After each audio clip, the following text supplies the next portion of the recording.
9월 27일 화요일 매일 성경 묵상을 시작합니다. 오늘 함께 나눌 말씀은 사무엘하 5장 11절에서 25절 말씀입니다. 사무엘하 5장 11절에서 25절 말씀을 제가 봉독합니다. 두로왕 히람이 다윗에게 사절들과 백향목과 목수와 석수를 보내매 그들이 다윗을 위하여 집을 지으니 다윗이 여호와께서 자기를 세우사 이스라엘 왕으로 삼으신 것과 그의 백성 이스라엘을 위하여 그 나라를 높이신 것을 알았더라. 다윗이 헤브론에서 올라온 후에 예루살렘에서 처첩들을 더 두었으므로 아들과 딸들이 또 다윗에게서 나니 예루살렘에서 그에게서 난 자들의 이름은 삼무아와 소밥과 나단과 솔로몬과 이팔과 엘리수아와 네벡과 야비아와 엘리사마와 엘랴다와 엘리벨렛이었더라. 이스라엘이 다윗에게 기름을 부어 이스라엘 왕으로 삼았다함을 블레셋 사람들이 듣고 블레셋 사람들이 다윗을 찾으러 다 올라오매 다윗이 듣고 요새로 나가니라. 블레셋 사람들이 이미 이르러 르바임 골짜기에 가득한지라.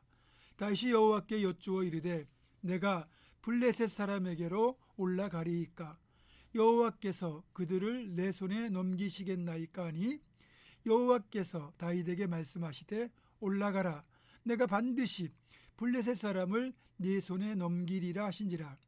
다윗이 바알브라심에 이르러 거기서 그들을 치고 다윗이 말하되 여호와께서 물을 흩음같이 내 앞에서 내 대적을 흩으셨다 하므로 그곳 이름을 바알브라심이라 부르니라.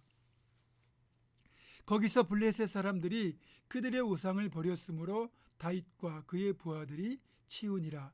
블레셋 사람들이 다시 올라와서 르바임 골짜기에 가득한지라. 다윗이 여호와께 여쭈니 이르시되 올라가지 말고 그들 뒤로 돌아서 뽕나무 숲을 맞은편에서 그들을 기습하되 뽕나무 꼭대기에서 걸음 걷는 소리가 들리거든 곧 공격하라. 그때 여호와가 너보다 앞서 나아가서 블레셋 군대를 치리라 하신지라.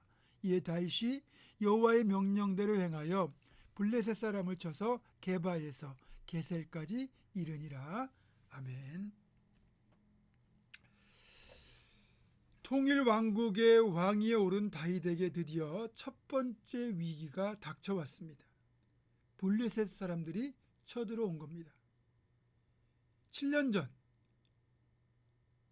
사울이 이끄는 군대와의 전쟁을 승리를 이끌고 상당 부분 이스라엘의 많은 영토를 빼앗아 그곳에 거주해오던 블레셋이 이제 그 이스라엘이 다윗을 중심으로 하나가 되었다는 소식을 듣고 위기를 느낀 상황에서 선제 공격을 해온 겁니다. 어린 소년의 나이일 때 골리앗을 물리쳐 이스라엘을 블레셋의 손에서 구했던 다윗이었지만 이제 통일왕국의 통치자가 되면서 다시 한번 지도자로서의 능력과 자질을 입증할 때가 된 겁니다.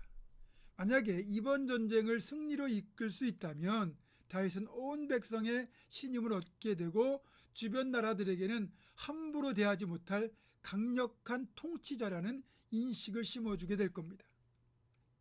만약에 패한다면 그 반대의 결과가 나오겠죠.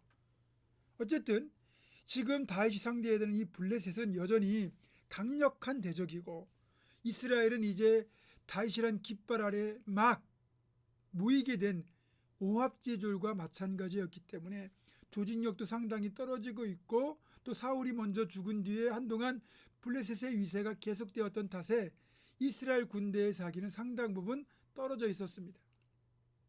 그리고 블레셋은 다윗과 전쟁을 치르기 위해 이미 르바임이라는 골짜기에 가득 모여 있었습니다. 다윗은 이 중요한 전쟁을 앞두고 먼저 하나님께 기도하며 하나님의 뜻을 물었죠. 하나님, 내가 블레셋 사람들과 싸우리이까 그들을 내 손에 넘기시겠습니까? 골리앗과 싸우기 전에도 기도했던 다윗이었지만 이번에도 그는 여전히 하나님께 먼저 기도로 물었습니다. 여러분, 전쟁에 능한 용사도 필요하지만 사실 더 중요한 건 기도의 용사가 필요합니다. 왜냐하면 기도 또한 영적 전쟁이거든요. 감사하게도 다윗의 기도에 대한 하나님의 응답은 올라가라. 내가 반드시 블레셋 사람을 네 손에 넘기리라 라는 것이었습니다. 하나님의 응답을 믿고 다윗은 군대를 이끌고 올라가서 블레셋 군대를 바알브라심이라는 곳에서 크게 무찔렀습니다. 바알브라심은 바알을 깨뜨렸다는 뜻입니다. 예전에 이스라엘 군대가 블레셋과의 전쟁 때 승리를 얻을 목적으로 언약궤를 들고 나갔거든요. 블레셋도 이 전쟁을 승리로 이끌려는 마음에 아마도 자신들의 우상인 바알 우상을 들고 나왔던 것으로 보입니다. 그러나 우상은 우상일 뿐이죠. 결국 이 바알 신상은 블레셋 사람들에게 승리를 주기는커녕 태각하는 블레셋 군대의 손에 의해서 버려진 채 다윗과 그의 군대의 손에 의해 쓰레기처럼 치워지는 신세로 전락했습니다. 그게 우상입니다. 그리고 이 패배가 있은 뒤 얼마 지나지 않아 블레셋이 다시 한번 절치부심하고 르바임 골짜기로 모였습니다. 이전에 패배했던 것에 대하여 결코 용납할 수 없었던 것 같아요. 아마도 더 전력을 강화하고 단단히 벼르고 모였던 것 같습니다. 자신들이 이스라엘보다 항상 더 강하다고 생각해왔는데 너무 쉽게 패한 것을 용납할 수 없었던 거죠. 이런 블레셋을 대하는 다윗은 또 한 번 더 기도합니다. 결코 자만하지 않습니다. 어쨌든 이 자만하지 않고 기도라는 뜻을 구하는 게 쉬운 일은 아니에요. 한번 승리하고 나면 사람이 자만하게 되어 있는데 다윗은 그렇게 하지 않았습니다. 다시 하나님의 뜻을 기도로 물었습니다. 그러자 하나님은 구체적으로 응답하시죠. 그걸 보면 이번 전쟁의 지휘관은 다윗이 아니라 하나님이라는 사실을 알 수 있습니다. 하나님은 이번에는 정면에서 올라가지 말고 뒤로 돌아서 뽕나무 맞은편에서 그들을 기습하되 뽕나무 꼭대기에서 걸음 걷는 소리가 들리거든 공격하라고 말씀하셨습니다. 뽕나무 위에서 걸음 걷는 소리가 들릴 수가 없죠. 이게 무슨 뜻이겠습니까? 하나님의 임재가 있다는 뜻이죠.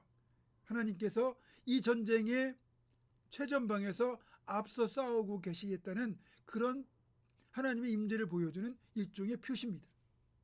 이 전쟁이 거룩한 전쟁이기에 하나님께서 친히 이스라엘 군대를 이끌고 싸우고 계셨던 겁니다. 결국 하나님의 도우심을 통하여 그날 이스라엘은 싸움에서 블레셋을 대파하고 예전 사울 시대에 빼앗겼던 게바와 게셀을 되찾음으로써 옛 이스라엘의 영토를 다 회복하게 되었습니다. 오늘 본문에 나타난 이 다윗과 블레셋과의 전쟁은 결국 우리에게 이런 교훈을 줍니다. 하나님 안에서 그분께 기도하고 그분을 신뢰하고 나아가면 아무리 난공불락의 요새라 할지라도 아무리 강력한 대적이라 할지라도 우리에게 문제가 되지 않는다. 왜냐? 하나님께서 앞서 행하시기 때문이라는 사실을 알게 됩니다. 사랑하는 성도 여러분, 이 사실을 기억하시고 어떤 상황에 흔들리지 말고 하나님 꼭 붙들고 믿음으로 기도하며 나아가십시오. 여러분이 하나님만 신뢰하고 기도하고 나아가면 불신앙 때문에 잃어버렸던 모든 것들, 여러분이 다시 찾아야 될 모든 것들을 다시 되찾고 회복되는 역사가 반드시 일어날 겁니다. 하나님만 꼭 붙들고 기도하십시오. 여러분의 삶 속에서 여러분의 삶을 회복시키시고 여러분 앞서 행하시는 하나님의 놀라운 동행하심의 역사를 여러분이 볼 수 있게 될 것입니다. 그럼 우리가 되기를 주님의 이름으로 축원합니다. 기도하겠습니다. 하나님, 다윗이 블레셋과의 전쟁에서 보여준 것처럼 아무리 강력한 대적이라도 기도하면 뜻 따라 나아갈 때 승리할 수 있음을 우리는 깨닫게 됩니다. 이제 우리 앞에 놓여있는 어떤 형태의 전쟁이든지 하나님을 신뢰하며 기도라는 뜻을 묻고 하나님과 함께 나아감으로써 승리를 거두고 잃어버렸던 모든 것을 회복하는 놀라운 회복의 역사까지 누릴 수 있는 우리 모두가 되게 하여 주옵소서. 예수님의 이름으로 기도하옵고 이제는 우리 주 예수 그리스도의 은혜와 하나님의 사랑과 성령의 교통하심이 어떤 상황에서도 하나님을 신뢰하며 기도로 나아갈 것을 결단하는 사랑하는 모든 성도들, 이들의 삶과 가정과 생업과 앞날과 우리 교회 위에 지금부터 영원토록 함께 하시옵기를 간절히 축원하옵나이다. 아멘.